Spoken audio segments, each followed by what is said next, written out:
Chapter 4 of Gilded by Marissa Meyer. They came upon her like death itself, yapping and snarling as they charged across the field. They were twice as big as any hunting dog she'd ever seen, the tops of their ears nearly as high as her shoulders, but their bodies were skinny with ribs threatening to burst through their bristled fur. Strings of thick saliva clung to pronounced fangs. Most disturbing of all was the burning glow that could be seen through their throats, nostrils, eyes, even areas where their mangy skin was stretched too thin across their bones, as if they did not have blood coursing through their bodies, but the very fires of Verloren. Cyrilda barely had time to scream before one of the beasts launched at her, its jaws snapping at her face. Humongous paws knocked into her shoulders. She fell into the snow, instinctively covering her face with her arms. The hound landed on all fours astride her, smelling of sulfur and rot. To her surprise, it did not clamp its teeth into her, but waited. Trembling, Cyrilda dared to peer up through the gap in her arms.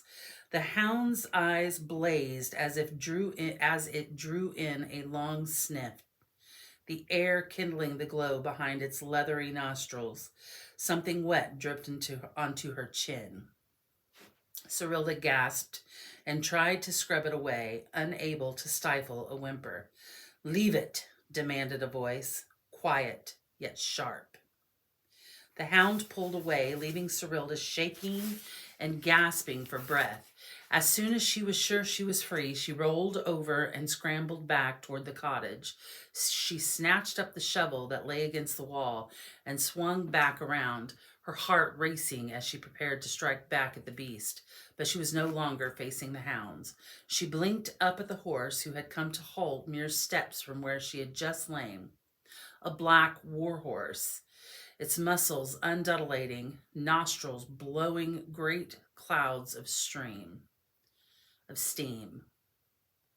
Its rider was cast in moonlight, beautiful and terrible at once, with silver-tinted skin and eyes the color of thin ice over a deep lake, and long black hair that hung loose around his shoulders. He wore fine leather armor with two thin belts at his hips, holding an assortment of knives and a curved horn. A quiver of arrows jutted over his shoulder. He had the air of a king, confident in his control of the beast beneath him, sure in the respect he commanded from anyone who crossed his path. He was dangerous. He was glorious. He was not alone. There were at least 24 other horses, each one black as coal, but for their lightning white manes and tails. Each bore a rider, men and women, young and old, some dressed in fine robes, others in tattered rags. Some were ghosts, she could tell from the way their silhouettes blurred against the night sky. Others were dark ones, recognized by their unearthly beauty. Immortal demons who had long ago escaped from Valoran and their once master, the god of death. And they were all watching her. The hounds, too. They had heeled to the leader's command and were now pacing hungrily at the back of the hunt, awaiting their next order. Cyrilda looked back up at the leader. She knew who he was, but she dared not think the name aloud in her thoughts for fear she might be right. He peered into her, through her, with the exact same look one gives a flea-ridden mutt who has just stolen one's supper. In which direction have they gone? Cyrilda shivered, his voice serene, cutting. If he'd bothered to speak poetry to her rather than a simple question, she would have been ensorcelled already. As it was, she found herself managing to shake away some of the spell his presence had cast, remembering the moss maidens who were even now mere feet away from her, hidden beneath the cellar door. And her father, hopefully, still fast asleep inside the house. She was alone, trapped in the attention of this being who was more demon than man. Cyrilda tentatively set the shovel back down and asked, "In which direction have who gone, my lord?" For surely he was nobility, in whatever hierarchy the Dark Ones claimed. A king, her mind whispered, and she shushed it. It was simply too unthinkable. His pale eyes narrowed. The question hung in the bitter air between them for a long time, while Serilda's shivers overtook her body. She was still in her nightgown beneath the cloak, and her toes were quickly going numb. The Earl, no, the hunter, she would call him. The hunter did not respond to her question, to her disappointment, for he had answered the Moss Maidens. She would have been able to lob a question back at him. What was he doing hunting the forest folk? What did he want with them? They were not beasts to be slain and beheaded, their skins to decorate a castle hall. At least she'd certainly hoped that wasn't his intention. The mere thought of it curled her stomach. But the hunter said nothing, just held her gaze while his steed held perfectly, unnaturally still. Unable to stand any amount of silence for too long, and especially a silence while surrounded by phantoms and wraiths, Serilda let out a startled cry. "Oh, forgive me. Am I in your way?" "Please," she stepped back and curtsied, waving them on. "Don't mind me. I was only about to do my midnight harvesting, but I'll wait for you to pass." The hunter did not move. A few of the other steeds that had formed a crescent around them stamped their hooves into the snow and let out impatient snorts. After another long silence, the hunter said, "You do not intend to join us?" Serilda swallowed. She could not tell if it was an invitation or a threat, but the thought of joining this ghastly trope, of going along in the hunt, left a hollow terror in her chest. She tried to keep from stammering as she said, "I'll be useless to you, my lord. Never learned any hunting skills and can barely stay upright in a saddle. Best you go on and leave me to my work." The hunter inclined his head, and for the first time she sensed something new in his cold expression, something like curiosity.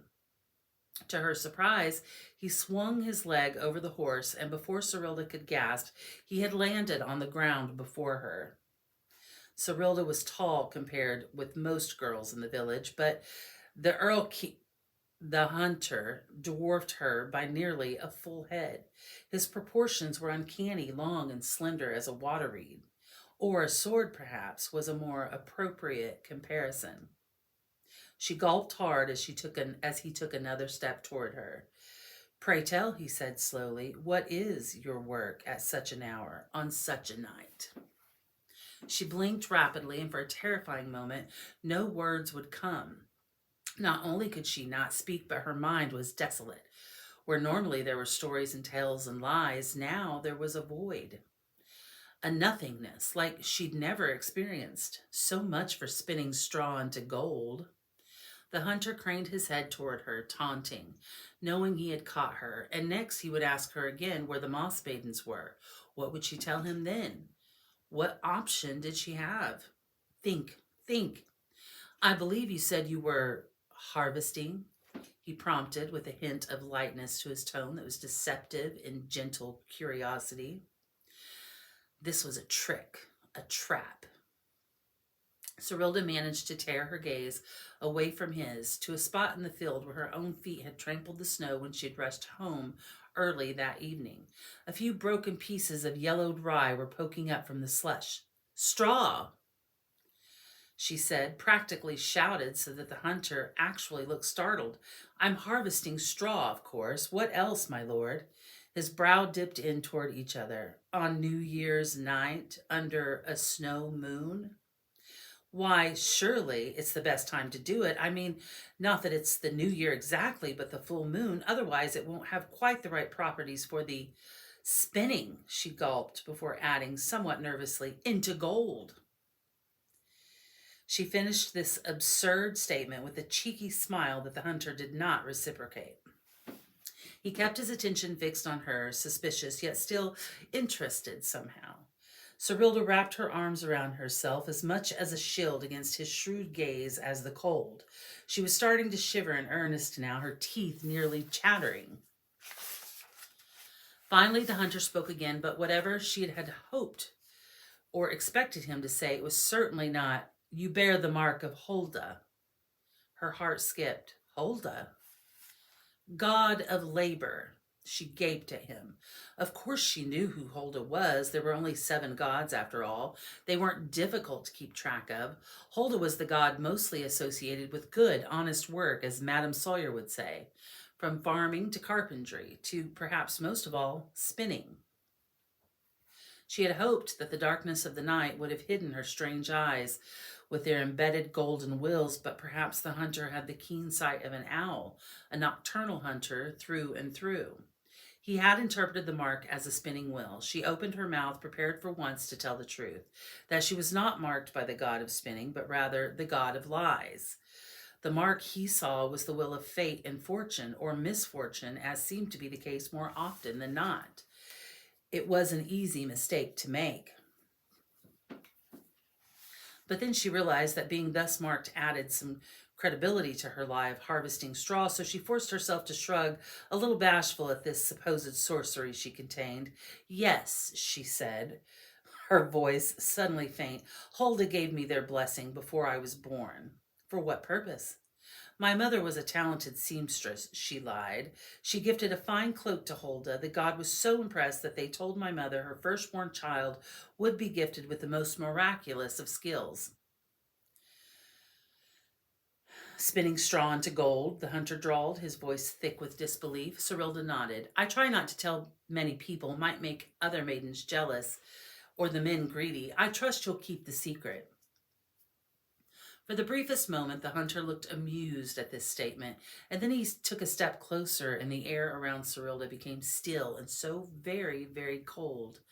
She felt touched by frost and realized for the first time that there were no clouds steaming the space between him when he breathed. Something sharp pressed into the base of her chin.